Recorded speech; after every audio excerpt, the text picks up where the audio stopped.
Imagine for a moment you are living in the American South in the mid-1950s. The sun has gone down, and you are sitting in your modest living room after a long day of work. The air is still hot and heavy, and the only light comes from a small lamp in the corner.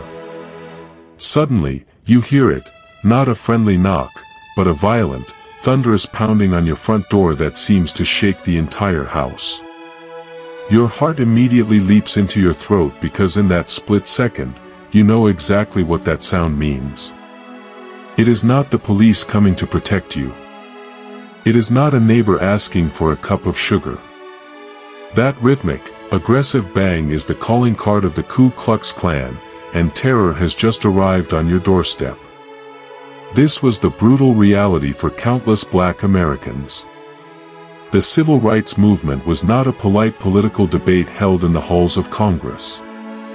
It was a dangerous, high-stakes war for human dignity fought in the streets, in the churches, and on the front porches of ordinary people's homes.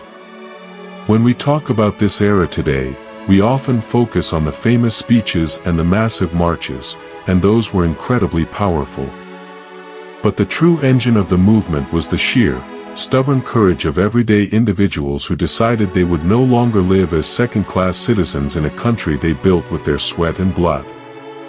They faced a system called Jim Crow, a rigid set of laws that touched every single aspect of life, deciding where you could drink water, where you could sit on a bus, and even where you could be buried. To step out of line meant risking your job, your home, and very often, your life. The knock on the door was a constant reminder that to demand simple fairness was a revolutionary act. This is the story of how a people, armed not with hate but with an unshakable belief in justice, stood up to that terror and changed the soul of a nation forever. To understand the explosion of courage that defined the 1950s and 1960s, we have to rewind to understand the quiet storm that was brewing for decades. The civil rights movement did not come out of nowhere. It was built on the graves and the unfulfilled promises left in the wake of the Civil War and Reconstruction. After the Confederacy was defeated, the United States passed amendments to the Constitution that were supposed to transform Black people from property into full citizens with the right to vote. For a brief, shining moment, Black men were elected to Congress, built schools, and established thriving communities. But that dream was violently crushed by a massive backlash of white supremacist terror, a period known as Redemption. Southern states quickly began passing a spiderweb of laws that created a caste system based on race, and in 1896, the Supreme Court made a devastating ruling in a case called Plessy v. Ferguson. With that single decision, the justices declared that separating people by race was perfectly legal as long as the facilities were equal. In theory, this doctrine of separate but equal sounded fair, but in reality, it was a sinister lie designed to keep a boot on the neck of an entire race. The facilities were never equal. Black schools got hand-me-down textbooks with pages missing, while white schools had new laboratories and libraries.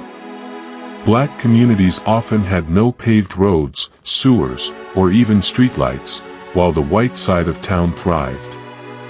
This legal framework wasn't just about water fountains. It was a brutal psychological system designed to convince Black children of their own supposed inferiority from the moment they could walk. Yet, despite the suffocating weight of this system, Black men and women were organizing. In the early 1900s, brave souls like Ida B. Wells risked her life documenting lynching, and the newly formed National Association for the Advancement of Colored People, or NAACP, began the slow, methodical legal battle to chip away at the foundations of Jim Crow, laying the groundwork for the storm to come. Before there was Martin, before there was Malcolm, there was a ferocious movement of women who were the true backbone of the struggle, and no single act of brutality shook the conscience of Black America more than the murder of a 14-year-old boy from Chicago named Emmett Till. The story is one of the most haunting in American history. In the sweltering August of 1955, young Emmett was visiting relatives in the sleepy town of Money, Mississippi. He was a bright kid with a slight stutter, and he made a fatal mistake. He didn't fully grasp the unwritten, life and death rules of the Deep South. While at a small country store with his cousins, he allegedly whistled at or made a flirtatious remark to the white woman working the cash register, Carolyn Bryant. A few nights later, the woman's husband, Roy Bryant, and his half-brother, J.W. Millam, showed up armed at the home of Emmett's great-uncle. They dragged the terrified child out of his bed in the middle of the night. They beat him savagely, shot him in the head, tied a 75-pound cotton gin fan around his neck with barbed wire, and dumped his brutalized body into the Tallahatchie River. When his body was recovered, it was mutilated beyond all recognition. His mother, Mamie Till Mobley, made a decision of profound and earth-shaking bravery. Back in Chicago, she insisted on an open casket funeral.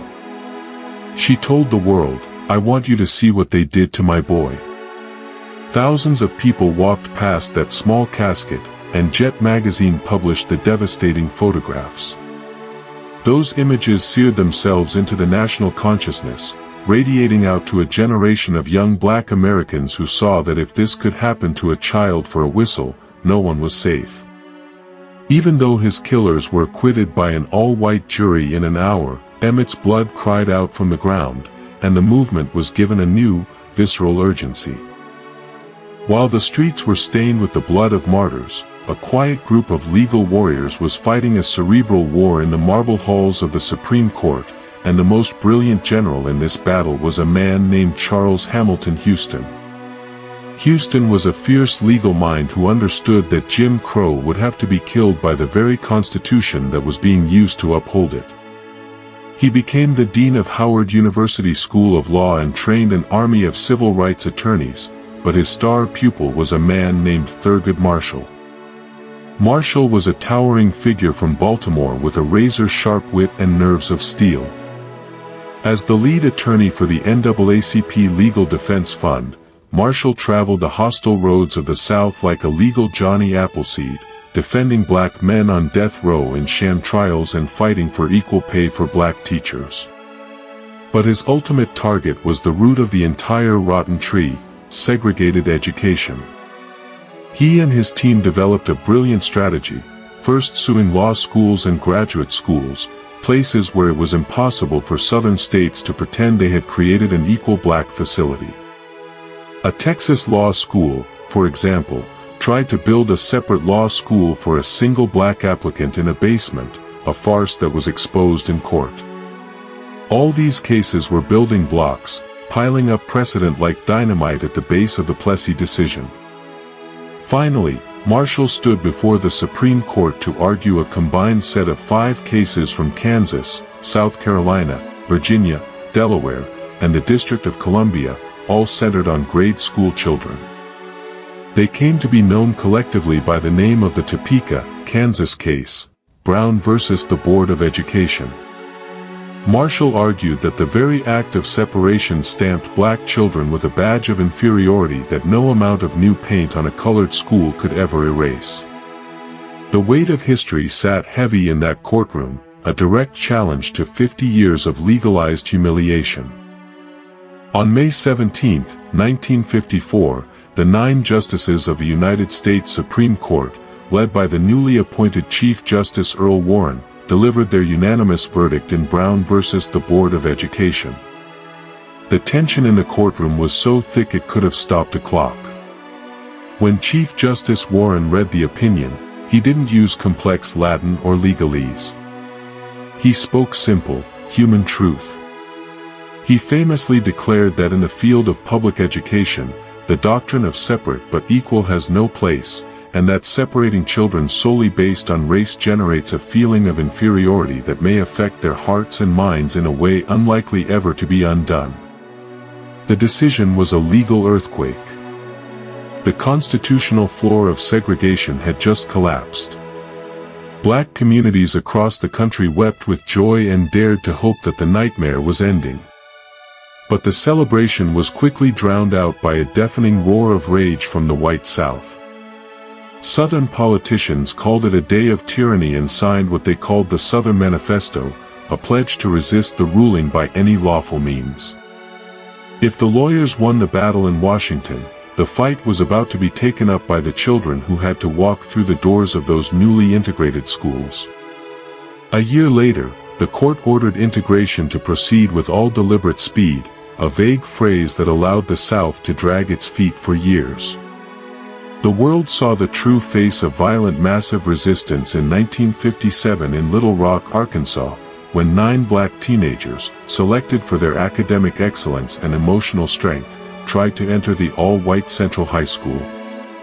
They were met by an angry, spitting mob of screaming white adults and the bayonets of the Arkansas National Guard, who were ordered by Governor Orville Faubus to block the door. It took President Dwight Eisenhower sending the Screaming Eagles of the 101st Airborne Division to physically escort the Little Rock Nine past the screaming crowds just so they could attend an algebra class. It proved that for the South, integration was nothing short of a battlefield. History often remembers the men who stood at the podium, but the revolution was sparked by the quiet, exhausted feet of working-class women. One cold December evening in 1955 in Montgomery, Alabama, a seamstress named Rosa Parks boarded the Cleveland Avenue bus after a grueling day of altering hems and pressing clothes at the department store. The bus filled up, and the driver demanded that Mrs. Parks and 3 other black passengers vacate their row of seats for a single white man. The other 3 moved. Rosa Parks did not. She did not dramatically scream or cause a scene, she simply looked at the driver and told him no. It is a myth that Rosa Parks was just tired physically. She was tired, but she was tired of the degradation, the brutalization, and the crushing weight of injustice. She was a trained activist and the secretary of the local NAACP chapter, and she knew exactly what she was doing. Her arrest was the spark, but the fire was organized by the women behind the scenes.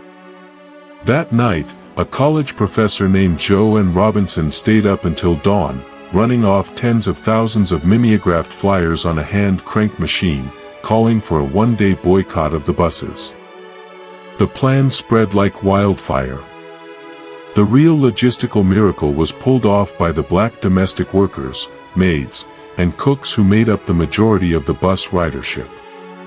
They didn't have private cars, so they walked miles to their jobs cleaning white people's homes, often refusing rides from their bosses who tried to intimidate them back onto the bus.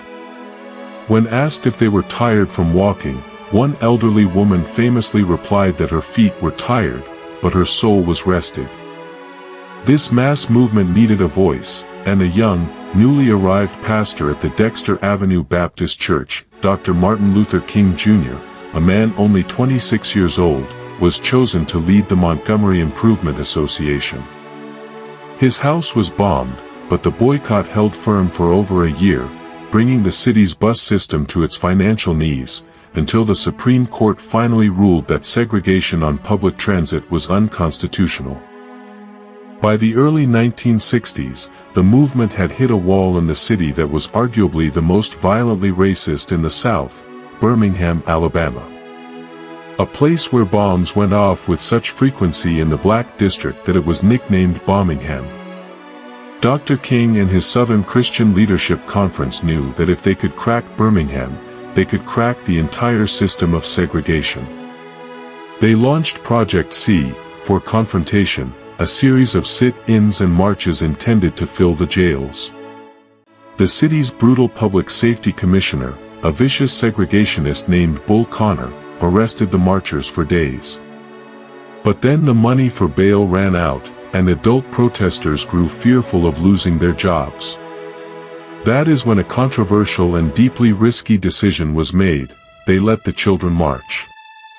On May 2, 1963, known as D-Day, over 1,000 black schoolchildren ranging from grade schoolers to high school seniors gathered at the 16th Street Baptist Church. They burst out singing freedom songs, walking in disciplined, orderly waves toward the downtown business district. Bull Connor, seeing a sea of non-violent children, completely lost his mind. He ordered the use of high-pressure water cannons, set to a level that could strip bark off a tree, blasting the small bodies of children down the street and skidding them across the pavement. He unleashed German shepherds to bite and maul unarmed teenagers.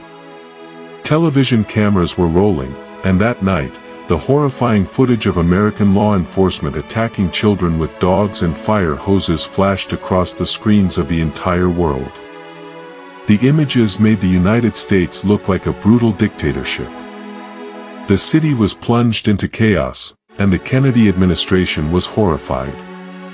Eventually, Bull Connor's jails overflowed, and the white business leaders of Birmingham were forced to capitulate, agreeing to desegregate downtown facilities. The children had won a battle that the adults could not, shaming the conscience of a nation. The success in Birmingham created a momentum that could not be stopped. The crude violence of the South had been broadcast into American living rooms, and the pressure was now squarely on President John F. Kennedy to act. Just a few months after the dogs were unleashed in Birmingham, Dr. King and the leaders of the major civil rights organizations, along with labor unions and white church groups, descended on the nation's capital for the March on Washington for Jobs and Freedom on August 28, 1963. It was a stunning, interracial assembly of 250,000 people, stretching from the Lincoln Memorial all the way down the reflecting pool to the Washington Monument. The atmosphere was not one of rage but of dignified, powerful demand. Huge stars like Harry Belafonte, Bob Dylan, and Mahalia Jackson performed and spoke.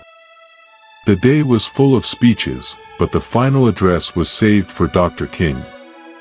He stood in the shadow of Lincoln, the great emancipator, and began reading from his prepared text, a somewhat academic discussion about a promissory note of freedom coming back marked insufficient funds. The crowd was listening, but the magic wasn't quite electric yet. Standing off to the side, the legendary gospel singer Mahalia Jackson, who knew Dr. King well, sensed the crowd needed something more. She shouted out to him, her voice cutting through the air, telling him to tell them about the dream. Dr. King paused, shifted his papers to the side, and looked up from his notes. What happened next was a moment of pure prophetic improvisation that changed history. He launched into a soaring, rhythmic sermon about a day when his 4 little children would be judged not by the color of their skin but by the content of their character, painting a poetic vision of black and white children joining hands in Alabama. The television networks cut away from their regular programming, and the whole nation froze.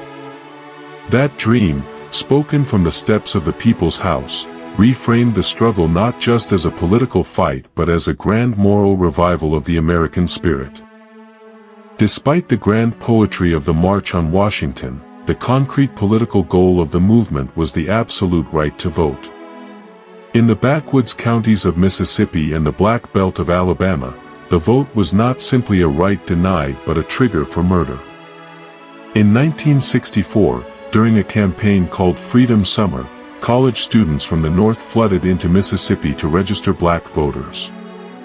Their work had barely begun when 3 of them, James Chaney, a black Mississippian, and Andrew Goodman and Michael Schwerner, 2 white Jewish men from New York, disappeared after investigating a church burning.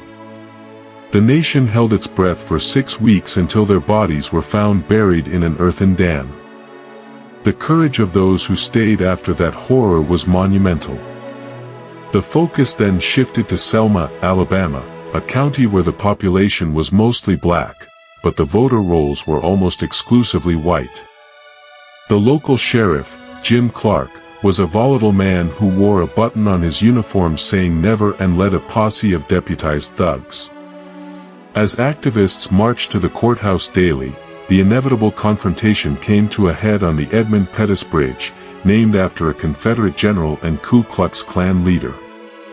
On March 7, 1965, a day now known as Bloody Sunday, 600 peaceful marchers led by a young man named John Lewis crossed the peak of that bridge. Waiting for them on the other side was a wall of Alabama state troopers and Clark's posse. The order was given, and the troopers charged, a blue mass of violence swinging nightsticks and stampeding over the unarmed marchers. Clouds of tear gas choked the air as mounted posse men trampled women and children. The brutal, unfiltered carnage was broadcast that night, interrupting the network's premiere of the film Judgment at Nuremberg, a movie about Nazi war crimes. The irony was sickening. 8 days later, under federal protection, Dr. King led a second march across that bridge, and within months, President Lyndon B. Johnson signed the Voting Rights Act of 1965, shattering the chains that had kept the black vote suppressed for nearly a century. When we close the history books, we often act like the civil rights movement ended with a few laws being signed and a dream being spoken, but the struggle never truly ended, it just changed shape. The Voting Rights Act and the Civil Rights Act were not a finish line but a new starting block. The movement had successfully dismantled the legal structure of American apartheid, but the deeper sickness of systemic inequality in housing, economic justice, and policing could not be outlawed with a single stroke of a pen. The latter half of the 1960s saw the tragic fragmentation of the movement, as urban riots exploded in cities like Watts and Detroit from the pain of continued poverty and police brutality, a raw cry of frustration that Dr. King's philosophy of nonviolence could not always soothe. Then, on April 4, 1968, standing on the balcony of the Lorraine Motel in Memphis, Tennessee, where he had come to support striking garbage workers, Dr. King was cut down by an assassin's rifle. He was only 39 years old. The tragedy of his death plunged the nation into grief and rage, but his martyrdom did not erase the blueprint he left behind. The legacy of this movement is a torch that is passed from hand to hand. It is found in the grandmother who still marches for fair wages, the young student who films injustice on a cell phone, and the lawyer who fights to restore the very voting rights those marchers bled for on the Edmund Pettus Bridge. They taught the world that ordinary people, armed with the undeniable power of moral truth and a willingness to sacrifice, can bend the arc of history. The laws on paper were changed, but the work of changing the human heart is a marathon, not a sprint. The knock on the door in the dead of night may be a fading echo of the past, but the courage it took to open that door and walk out into the light is the eternal inheritance of every human being seeking freedom. Thank you for watching this deep dive into American history. If this story moved you, please take a moment to like this video, share it with someone who needs to hear these names, and subscribe to the channel so we can continue to tell the stories that define our world. I'll see you in the next one.